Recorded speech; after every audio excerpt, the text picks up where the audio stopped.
Hello, everyone, and welcome back to English Pod. My name is Marco. My name is Catherine, and today we've got a very nerve-wracking situation for you. That's right. We are going to meet the in-laws. Meeting the in-laws. So who are in-laws? These are the parents of your husband or wife. Right. So in this case, you have the mother-in-law and your father-in-law. That's right. So we're meeting these people for the very first time. You can imagine how nervous the man is who's meeting his future wife's parents. Let's learn all about what they talk about in today's dialogue.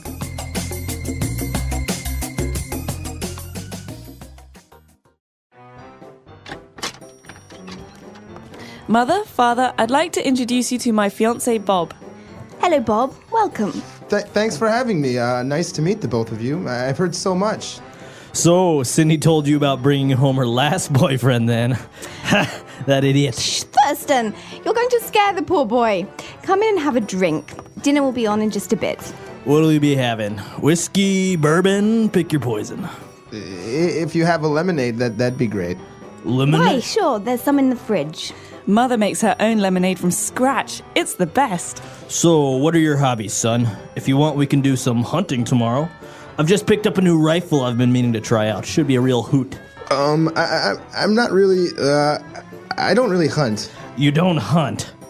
Well, I'll be damned. Bob is an animal rights activist. He doesn't believe in harming animals. Dinner's ready. Let's go out to the patio where the pig is roasting. Roast pig? I'm a vegetarian.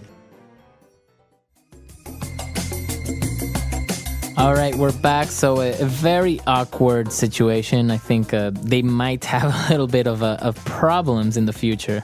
Yeah, there are a lot of cultural differences between the characters, the son-in-law and the new parents. The father-in-law, Yeah. So it's really interesting. Why don't we start off by looking at a couple of different words on language takeaway. Language takeaway.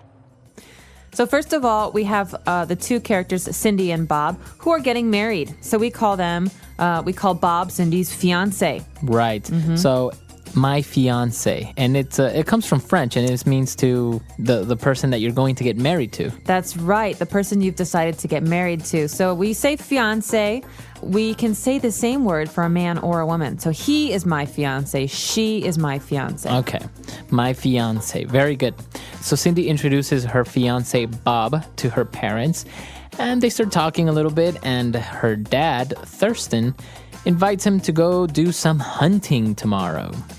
That's right. So hunting is a sport in America and lots of places in the world where you shoot animals. Okay, so you go in the woods, you wear brown and green colors, and you shoot animals to take them home and skin them and eat them, or to keep them as trophies. All right, so you go hunting, and, well, the way that you shoot these animals is you need to have a rifle. A rifle. So you could also call it a hunting rifle in this case. A rifle is a gun, but it's a very long gun. Right. So it's not a little gun that you just hold in your hand. It's very long. It'll be maybe like half a meter long. That's right. And so oftentimes people, when they're hunting, they lie on the ground and they wait for the animals to pass and they hide themselves and then they shoot from a long distance. Right.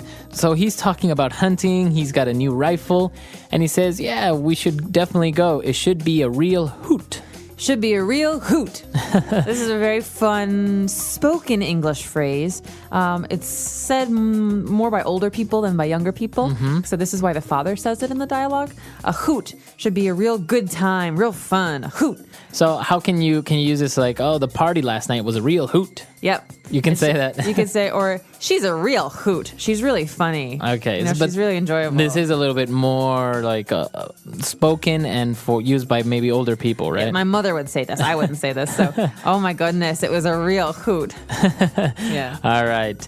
So he's talking about hunting, how much fun they would have, and unfortunately, Bob is an animal rights activist. What does this mean? So an animal rights activist is someone who is very concerned with protecting the rights of animals. So, for example, if I'm an animal rights activist, maybe I will protest people who wear fur.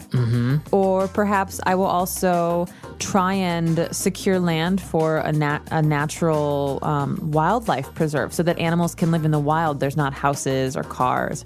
So animal rights activists are people who try to make sure that animals are protected from human beings. Okay, very good. And this is what Bob is. So obviously Bob is not really into hunting, right? I'm guessing no. These are two opposites. You have people who like to kill animals and people who want to protect the lives of animals. Right. Okay, well, and to finish off our language takeaway, dinner is ready, so let's go out to the patio.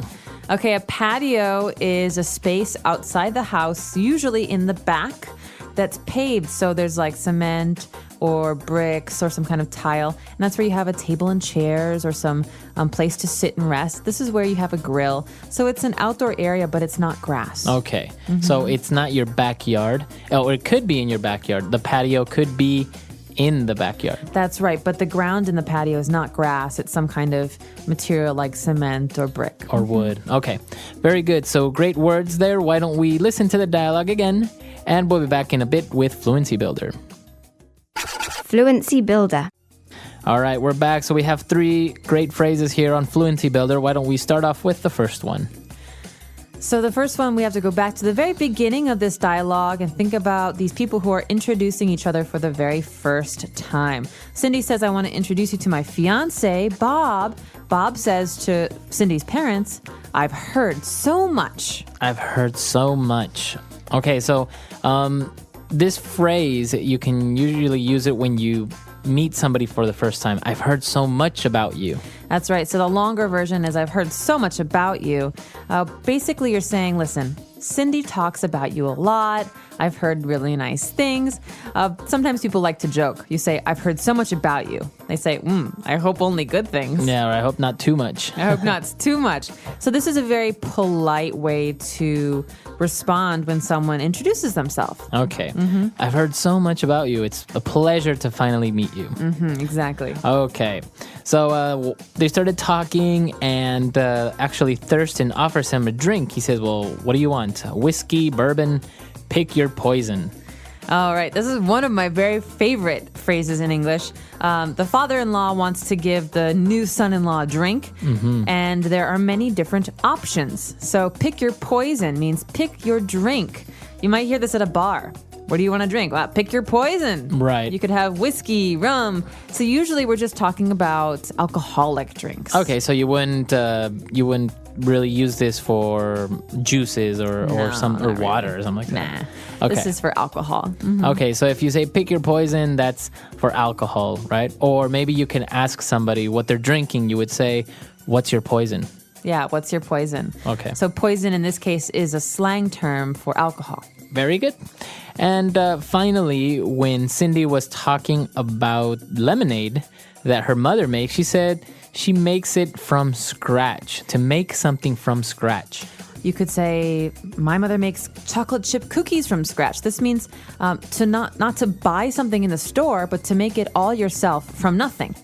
So making lemonade from scratch means taking lemons, cutting them, taking the juice, adding some sugar. So you're making it from nothing. Okay. You're not using some kind of kit or some kind of, canned drink from the store. Okay, so for example, maybe some Italians in Italy make their spaghetti from scratch with flour, and they knead it and they make everything from scratch. Wow, so you don't buy a box of spaghetti, but you actually have to cut the spaghetti and pull it. And Exactly. Yeah, very, very hard work. So to make something from scratch, and usually you can add the something goes in between, right? To make lemonade from scratch, make bread from scratch. Make ice cream from scratch. Okay, so those are our 3 phrases for today. Let's listen to the dialogue for one last time, and we'll be back to talk about this very, very interesting topic.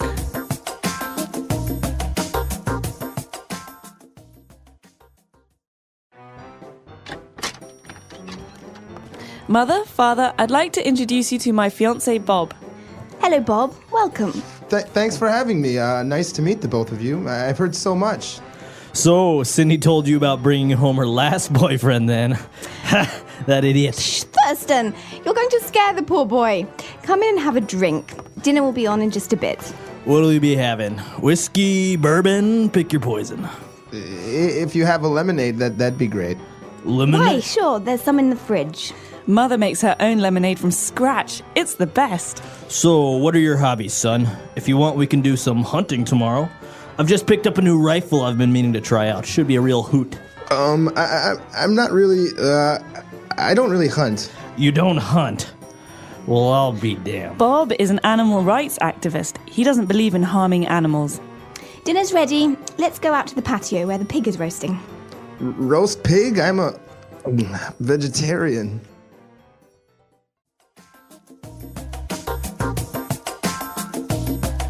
This is a very scary topic for a lot of people. I think they get very nervous introducing themselves because, in this case, Bob is going to be marrying Cindy. So these are going to be his in-laws forever. Yeah, and it seems interesting the differences, as you mentioned before, between the father-in-law who's very much into hunting and drinks and likes roast pig, whereas this guy is more of an animal rights activist, doesn't drink.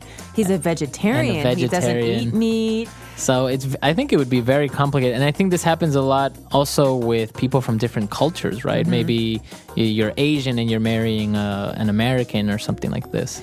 Yeah, that's right. I think it can be very, very difficult. I recently went to a wedding between a Chinese girl and an American guy. And it was amazing to see all these people getting together because the families were so different. But they all got along really well. It was really fun. They were all very supportive. They were just excited for their kids. Yeah, but I think it can be a little bit difficult, right? I mean, being in a family where the culture is so different or the traditions and the customs are strange to you. But it's exciting because then as a family, the young people who are getting married, they can pick the traditions they want and make new traditions. Mm-hmm. So this is a very interesting topic. We want to know maybe if you are married, how did it go when you met your in-laws? Are you very different or did you get along very well? Or how is it in your country?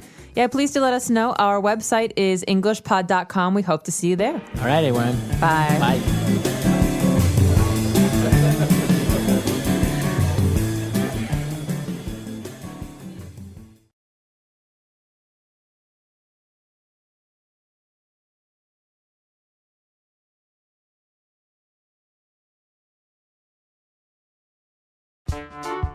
The English Pod Audio Review. Listen to the meaning, then say the vocabulary word. Scratch. Pick your poison. Pick up. Roast. Activist. Well, I'll be. Let's try that faster. Scratch. Well, I'll be. Pick up. Roast. Activist. Pick your poison. Now say the word and hear it in a sentence. Scratch. Scratch. Scratch. Scratch. Scratch. Scratch. Pick up. Pick up. Pick up. Well, I'll be. Well, I'll be. Well, I'll be. Activist. Activist. Activist.